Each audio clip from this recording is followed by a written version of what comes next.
सभी भक्तजनों को राधे राधे। कथा शुरू करने से पहले एक छोटी सी रिक्वेस्ट, अगर आपने मेरे चैनल को अभी तक सब्सक्राइब नहीं किया है तो प्लीज इसे सब्सक्राइब करें और वीडियो को ज्यादा से ज्यादा शेयर करें ताकि और लोग भी इस पुण्य कथा को सुनकर इसका लाभ ले सकें। अगर आप पाठ या जाप की कोई धार्मिक किताब, पूजा या पाठ का किसी भी तरह का कोई सामान या शादी ब्याह की जरूरतों का कोई सामान खरीदना चाहते हैं तो नीचे डिस्क्रिप्शन में दिए हुए अमेज़न स्टोर के लिंक पर जाकर खरीद सकते हैं। अगर आप चैनल की मेंबरशिप लेना चाहते हैं तो वीडियो के नीचे दिए गए ज्वाइन बटन पर जाकर ले सकते हैं।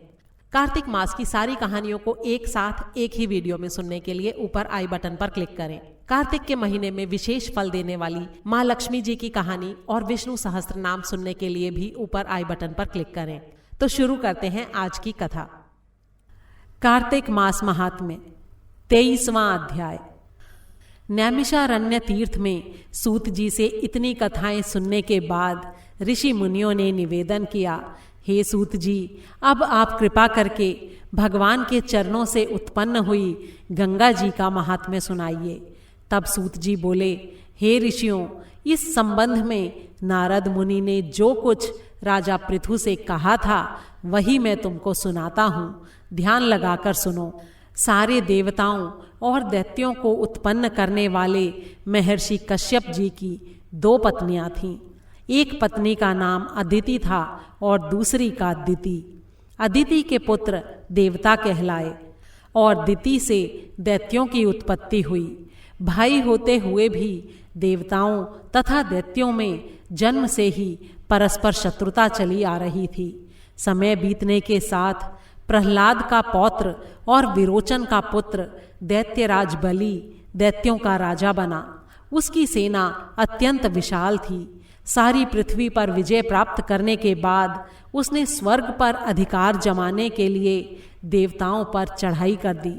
अपने राज्य को दैत्यों से घिरा हुआ देखकर इंद्र सहित सारे देवता युद्ध करने के लिए मैदान में आ डटे। बड़ा ही घोर संग्राम हुआ जो अनेकों वर्षों तक चलता रहा।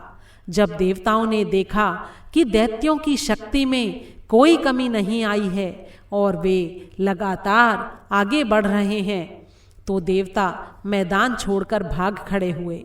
इस प्रकार दैत्यों ने स्वर्ग पर अधिकार कर लिया और बलि स्वयं इंद्र के आसन पर बैठकर वहां शासन करने लगा। अब यज्ञ की हवि भी देवताओं के स्थान पर दैत्यराज बलि और अन्य दैत्य ग्रहण करने लगे। अपने पुत्रों अर्थात देवताओं को दुखी और आश्रयहीन देखकर अदिति देवताओं की जय और दैत्यों की पराजय के लिए तपस्या करने के लिए हिमालय पर्वत पर चली गई। वहां कुछ काल तक वो फलाहार पर, फिर कुछ काल सूखे पत्तों पर और फिर कुछ काल केवल पवन के आहार पर ही जीती रही।